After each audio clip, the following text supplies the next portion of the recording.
Hello chess friends and welcome to your of Chess channel and welcome to the round 2 of the We Are Chess Masters in 2023. So we are starting now this round with an epic, with an immortal and incredible game played by Nodirbek Abdusattorov and Andrey Esipenko. So both of them of course are very young, both of them are talented, and we have many really rising stars already in the chess community. We have Ramesh Babu Pragnananda, Arjun Erigaisi, Gukesh is here, we have also Vincent Kamer. Really they are part of this big group that's coming. They will of course dominate in the next couple of years, but I kind of feel, and this is maybe just my feeling, but I kind of feel that Nodirbek is the one. Nodirbek is really this world champion material of all of these top grandmasters, of all of these young prodigies.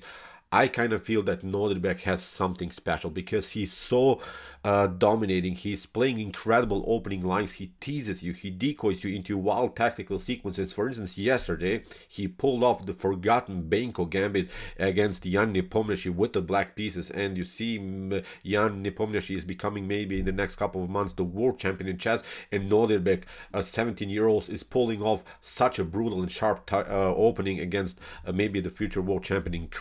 Incredible games he played already. And for instance, in the previous tournaments he played the Queen's Gambit accepted lines. He played really sharp tactical battles. So in my opinion, as I said, this is just maybe my opinion, but I kind of feel that Nodirbek is really something special. So in this tournament he has maybe some chances to maybe even win a big event, because in the last Tata Steel Chess event he was dominating through the whole event, and then eventually in the last round he messed up his game against the Jordan van Forest, lost the game and lost also his chances to win the tournament. Now he has a big chance. Let's see now what happened in the game against Andrey Esipenko. In my opinion, so far it was the best game in this beautiful chess event. So let's see now what happened. Nodirbek Abdusattorov played with the move d4. We have knight to f6 by Esipenko, c4, and after move e6 here Nodirbek plays knight to c3, inviting here Andrey Esipenko to maybe go into the Nimzo-Indian. And that's of course what Esipenko is doing. Bishop to b4.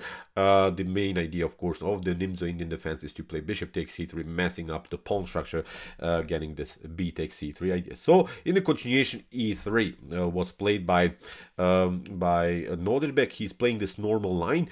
Usually black doesn't want to take out the knight immediately. Black waits the move a3. When that happens, when you have then really too many pawns on dark squares, then eventually white will get challenged with the move bishop to c3. Otherwise, after bishop to c3, look at this b takes c3. If you play that immediately, you didn't get what you wanted, I think, in the first place. Bishop to d3 is going to happen. Knight to e2, f3, e4, bishop to a3, bishop to e3 is opportunity. So usually, as I said, white black waits now the move a3. When that happens, then the knight will be taken. So in the continuation, we have now kingside casting, and now Nodirbek goes into this really classical line with the move bishop to d2.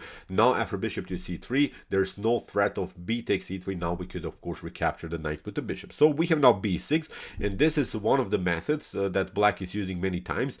Plays aggressively against the square e4, because you see the knight is controlling e4, and what black is trying to do in the later stage of the game is to play bishop takes c3 and then occupy the e4 square, and eventually maybe also get with the queen out into the game. This could be then very dangerous also for white. So in the continuation, bishop to d3, we have now the move d5, battling for the d5 square in a different way. We have c takes d5, and now e takes d5 here by Andrey Esipenko. If you pick up here the pawn with the knight, this wouldn't be so good, because after knight takes d5, you have to of course play here bishop to d2, and after queen takes d2, maybe queen to d5. There is now the dirty idea of bishop to e2, rerouting the bishop to f3, and of course getting this bishop on this beautiful long diagonal, because in some other lines there's also the threat of blacks to play bishop to a6 to trade off the light square bishops and simplify the game too much, I think, for white's taste, because if the bishops are off the board, if maybe the knights are off the board, then we have just pawns on the board, and the games then of course many times end in a draw. So that's why here bishop to e2 would be very necessary move to maybe finally create some dynamics. So after move c takes d5, black doesn't like this line, so that's why after e takes d5, now here Esipenko has also some chances to get the bishop into the game in a different way. So knight to f3, rook to e8, of course controlling also the e4 square. This is now an object of black's attack. Black wants to cement position around the square. In the continuation, we have now rook to c1, and let's see again possible continuation here for black. For instance, black can play bishop to f8. That's the move that Esipenko played. But you could also maybe try bishop to c3. Bishop to c3 seems tempting because after bishop to c3, you're trying maybe to do this kind of an idea. You're trying to occupy the weak square e4, but now comes, I think, a tricky idea by white, b4, preventing c5. Black would love to play c5 now in this particular position, but you prevent it. If knight takes c3 happens, then rook to c3, then there is this backward pawn on c7, queen to c2, hitting the pawn on h7, hitting the pawn on c7. So the c-file attack would cause, I think, many tactical problems in black's position. So even if we play knight to e4 immediately, then of course we have knight takes e4. Look at this, after d takes e4, we play bishop to e4. Look at this, the bishop is hanging, and now after rook takes e4, we pick up the bishop on b4, so we gain the pawn. Or if we play bishop takes d2, knight takes d2 is an opportunity, and again white grabbed an extra pawn, so this tactical shot is not working for black. White is up in material and has, of course, again this beautiful c-file attack. So see, so far it's not so easy, I think, to occupy the e4 square. This position has to be solved because many of us would rush with this move. In the continuation, after move rook to c1, Esipenko plays now, as I said, this idea, bishop to f8, and now after kingside castling, bishop to b7. Now Esipenko is trying to play this knight to e4 idea in a different way. So in the continuation, we have now knight to e5 by Nodirbek Abdusattorov, and this move actually you cannot prevent, because for instance, instead of this move bishop to b7 that Esipenko played, if he would have maybe played the move knight from b to d7, then the game becomes already quite spectacular, because there is this stunning knight to g5. And for instance, if you play knight to h6, hitting the knight on g5, then there is this stunner, knight takes f7.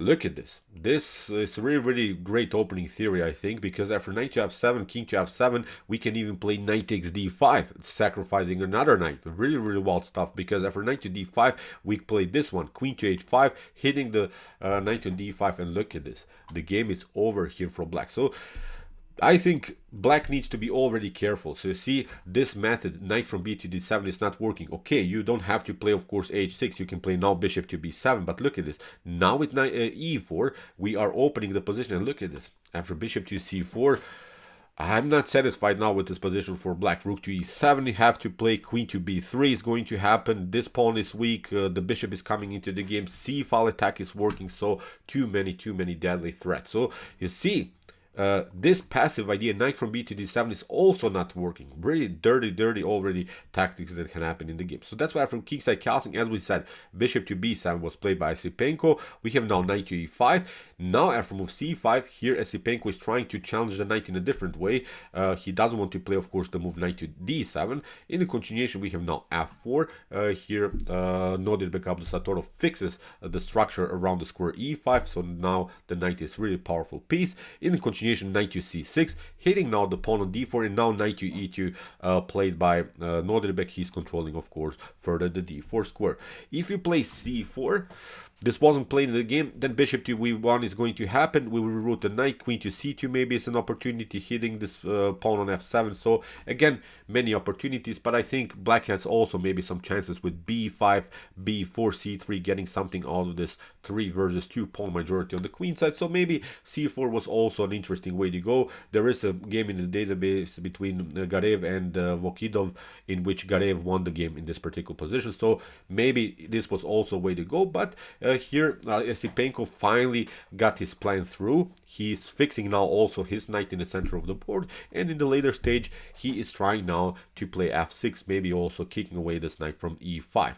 But notice, if you have followed this previous tactical possibilities, if you have followed these dirty ideas that were possible previously, you see f7 is always the dirty target of white. So in the continuation of the game, there is already a beautiful idea that white could have played. Unfortunately, maybe for the beauty of the game, Nodirbek didn't play it. But look at this. Actually, here bishop to e4 is already an opportunity in the game. Knight to g3 was played by Nodirbek. But look at this. What happens after bishop to e4? After d takes e4, you have immediately this opportunity of knight to f7. Really, really wild stuff. Look at this. How dirty this tactic would be. I'm not sure how many of us would dare to play this line, but actually this is possible. For instance, my Stockfish engine suggested even this particular line at home. So this is really wild stuff, because after king to f7, we play now queen to b3, hitting now the king, and now the king has basically two good choices, king to f6 or king to e7, but both of the squares are on dark squares. This is very important for the next tactical sequence, because for instance, if you play king to e7 or if you play king to f6, it doesn't matter.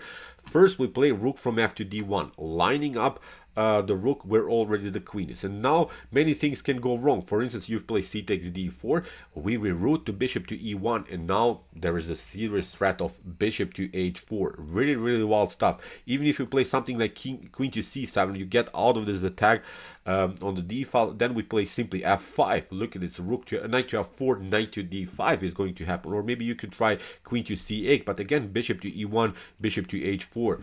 So really, this would be really devastating. Imagine this kind of a position you play in an early stage of the game, you get destroyed. Maybe this is defendable, maybe black can get out of this mess, but I think you have to find really the most brutal, the most accurate move. So see how tactically rich this position is after bishop to e4, d takes e4, as I said, knight to f7.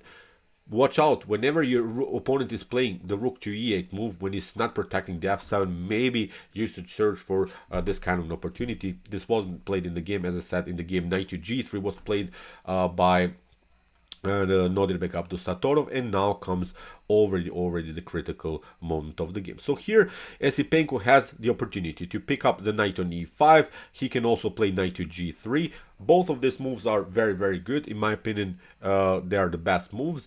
But actually here Andrey Esipenko played a huge mistake. He played now the move knight to d2, and this is now not working. As we said, again, this weak square f7 is a huge tactical problem. Not of course only the weak square f7, also the h7 is weak. Now here Nodirbek Abdusattorov pulled off the immortal Greek gift tactic. The Trojan horse is coming into the game. We have bishop takes h7, and this game is now falling apart for black. Bishop takes h7 is such a beautiful and dirty idea. For king to h7, the queen is coming into the game. King to g8 was played, queen to f7. You have to again step back, and now look at this. The knight is coming into the game. Everything is pretty much forced. Ever king to h7, knight to h5, and there is always this threat, of course, knight takes f8, and then queen to g7, delivering a checkmate. So the only way to survive this attack is of course to play this kind of an idea, rook to e6. That was also Esipenko's ideas, because after knight to f8, the queen is coming into the game, and the queen is protecting then the g7 square. And now comes the first mistake here by Nodirbek. Although it's not a mistake that is costing him the game, but I think he should have sealed the game immediately here, because what he should have played is simply queen to e6. And then of course after knight to f1, we pick up here also the knight on f1.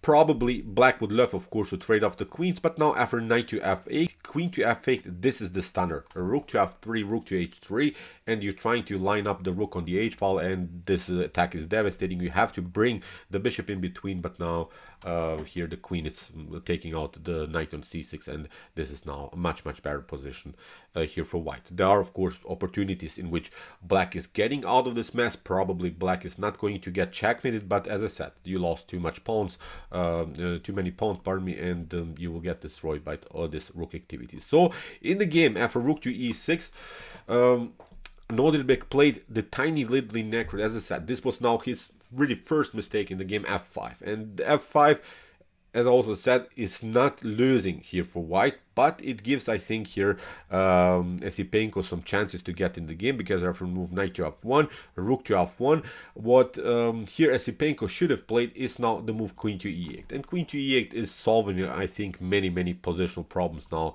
in black's position. Of course, after knight to f8 again, a queen to f8, of course, also here Nodirbek can pick up the rook on e6, but after queen to e6 and rook to e6, okay, you have some chances. You are getting the rook on the 7th rank, the bishop is hanging. You have to bring now, of course, also here the bishop on a6. But now after knight to f6, actually black can get out of this mess with this idea. Rook king to g6, attacking the rook. We have now knight takes d5, and after c takes d4, okay. You have the fork here against the rook and the bishop. This is maybe playable for black. As I said, you will probably lose one minor piece, but you just continue. I think with d takes e3, this could be also a very complicated game for white. But as I said, this was the only way that Esipenko could have maybe survived this attack by white. But in the game, after rook to f1, what Esipenko played is a huge, again, blunder. He played now the move queen to g5. And now it's a different story, because after queen to e6, that of course Nodirbek played, we have queen to h5, and now there is the serious threat. We have now the immediate opportunity to play rook to f3, and there's no good defense against rook to h3 again. So from this point on, again, the game is a one-way ticket. So here Esipenko really messed up the position. So after rook f3, Esipenko played c takes d4, hoping maybe that Nodirbek goes into this line with rook to h3. Then after queen takes h3, g takes h3, maybe after d takes e3, this is playable. I'm not sure, but maybe black can hang on to this position somehow. The problem, I think, in this continuation for white is that white has only 2 attacking pieces, so the attack is a little bit splashed. And also the engine, for instance, doesn't like this attack, so I'm not sure if you would get something only with the knight and only with the queen. So that's why here after c takes d4, Nodirbek continues with the best move, of course, queen to f7. Now there is a different story, of course. Knight takes f8 is the threat with the discovered attack against the queen, so it would be a check and you lose the queen on h5. So as I said, here in the continuation, bishop to d6 was played by Esipenko, and now knight to f8 anyway here by Nodirbek. We have rook to f8, and now after queen to h5 we have king to g8, and now brilliant move again here by Nodirbek f6, splitting simply the pawn in front of the king, because this is the only defensive piece. If you, for instance, continued with g takes f6, then you get this one, queen to g6, and then a rook to h3 leads into a beautiful checkmate. For instance, if you play rook to f7, then we have f takes g7, and you see there is this tension on the f file, there is the tension on the g file, there is also the checkmate threat on h8. Again, nothing that can happen. And even if you play rook to f6, again, this is not working because of queen takes d5. Then you have to step back, we pick up the rook, and also then the bishop on d6. So again, this is not working. So this move f6 is the must move. This is the breaking motif that, of course, Nodirbek found. We have knight to e5, the only defensive move here for Esipenko. Now rook to f5, again a brilliant move here by Nodirbek Abdusattorov. Now again, if you play rook to f6, then rook takes f6. Look at this, g takes f6. We have the e takes d4. The knight steps back, but now with queen to g4, first the check. We get the bishop into the game. Pardon me, the queen into the game, hitting the bishop. This one is lost, and the main strategy here, I think, would be just to create a passer. For instance, on the a file, the queen is holding these 3 minor pieces, the king is always in danger, and then we just push the pawns here on the queen side. So again, nothing is working. So after rook to f5 here, Esipenko tried this move g6. There is also this particular idea immediately with queen to h6. You can try this checkmate, then rook to f7 is the forced move. Still, white is much better. In the game, queen to g5 was played by Nodirbek. He's trying now to play rook takes e5 and then hitting the pawn on g6, maybe even the lever checkmate on g7. In the continuation, we have now d takes e3. Now comes this idea rook takes e5, and here king to f7 has to be played. So you don't have time to pick up the bishop, because of course if you do that, then you get a checkmated here on g7. So that's why after rook to e5 we have king to f7, and now again a brilliant move here by Nodirbek. He plays rook to e3.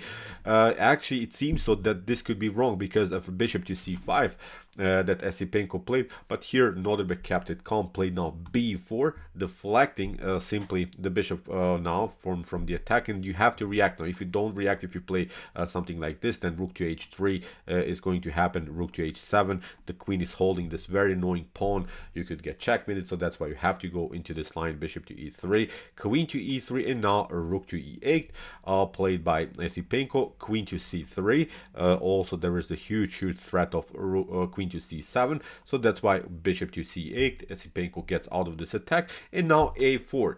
This is again beautiful. The main idea is now to play something like queen to c7. If the king takes, again to pick up one of these pawns, especially the a pawn, and then of course with the 2 versus 1 pawn majority on the queen side, you could create a passer, and of course the bishop and the rook couldn't hold this position. So that's why bishop to f5 here was played by Esipenko. He's trying to hold on somehow. He's playing rook to d8. Maybe he's trying also to get something with his passer on the d file. But again, h3, brilliant again move here by Nodirbek. He's trying now to play g4, g5, connecting the g pawn to the f pawn, where when it gets maybe the pawn to g5 here, when it's connected to the pawn on f6, then the queen can play much more freely. So that's why the only way again for this Esipenko to spice up the game somehow is to support this passer on the d file. But again, queen to d4, keeping the game calm again, not allowing any counterplay here for Esipenko. We have bishop to e6, and now comes this idea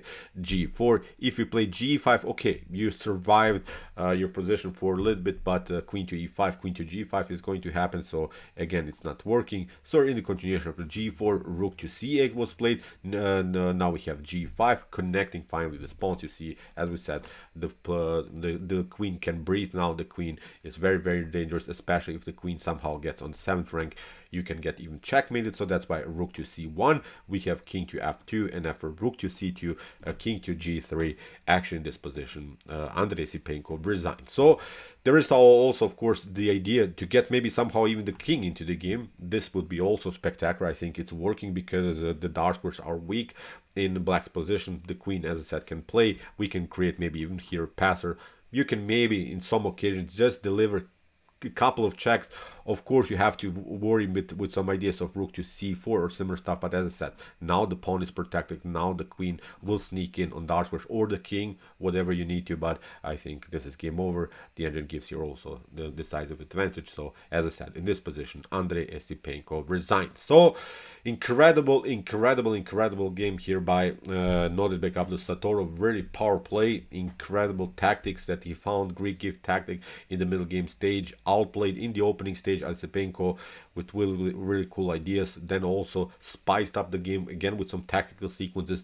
Made this mistake, which is of course natural. He's still a young player. Of course, a game without mistakes wouldn't be of course a game these days. But as I said, incredible performance here by Nodirbek, and he's now in the lead of the super event. He already played against the top favorite Jan Nepomniachtchi in the round 1 with the black pieces. I think it's a great positive result. Now he won the game against a direct youngster. So this could be maybe again his tournament. He already played, as I said, a beautiful Tata Steel chess event where he was the top favorite to win the one and actually messed it up only in the last round. Now Nodirbek is in top shape again. It's now my favorite here to win the whole thing. So, okay, I hope that you enjoyed this game. I really enjoyed it a lot. Interesting ideas of the Nimzo-Indian Defense. Really cool tactics we have seen.